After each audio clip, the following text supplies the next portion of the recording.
Hi there. In this video, we'll be covering, can you write a book with ChatGPT?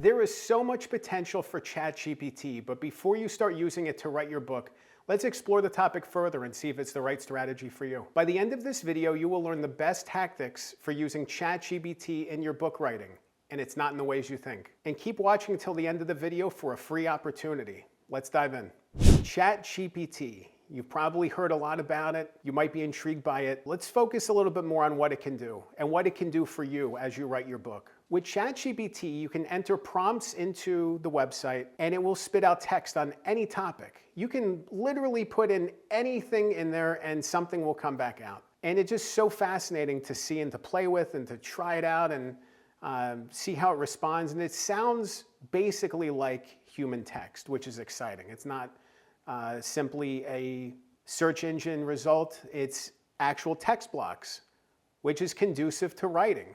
If you want to write quickly and efficiently, you think, okay, I'm going to start using this to write emails, write scripts, write books. The opportunities are there. But let's hold our horses and think about this a little bit more.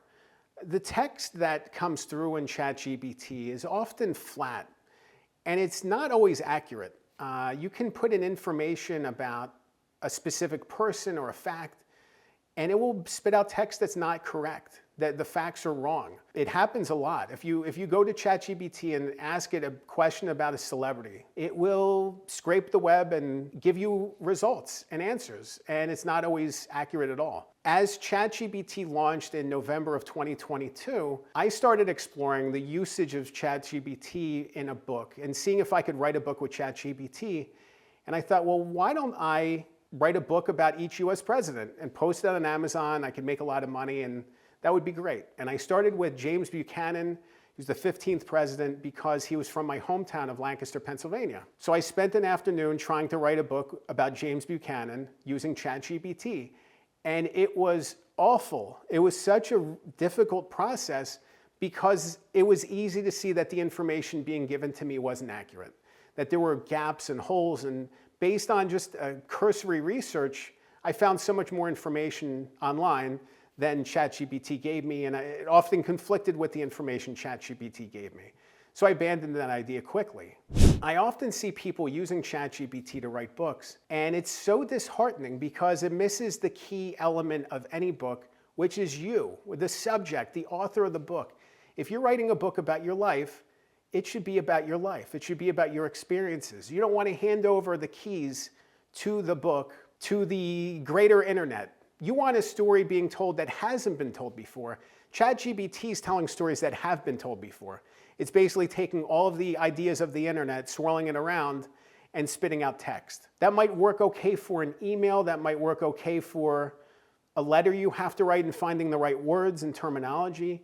But at the same time, it's so limiting because it's missing you. You are the key element to the book, and your heart and your energy and your desire and your experiences are going to drive that forward. You know, how can AI tell that story for you better than you can? It can't.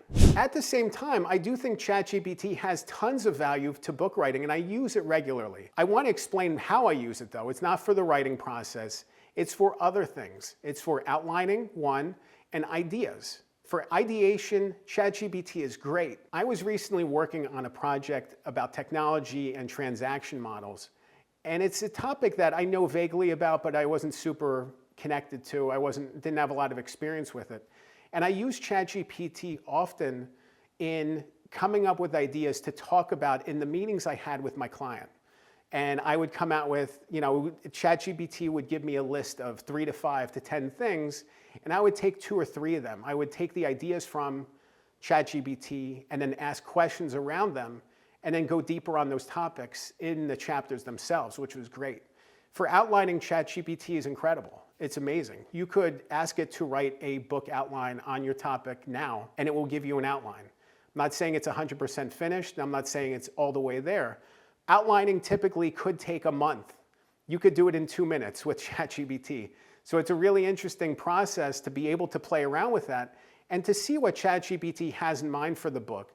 because you can actually bounce it off and say, oh, I want to add an element about this. I want to add a chapter about that, and make ChatGPT make those adjustments to prompt it to making the changes that you want to see fit. It's really interesting to see the outlining process condensed from weeks or months to 2 minutes to be able to come up with a book outline that's pretty good. I mean, you can take it and tweak it and adjust it, and there you go. There's your book outline. Beyond just getting your story right and telling your experiences, it's so crucial for you in your book that your book sounds like you, that your voice is right, that your voice is accurate. And I find that a lot of people who use ChatGPT often actually lose sight. They disconnect with their voice because they're allowing ChatGPT to become their voice.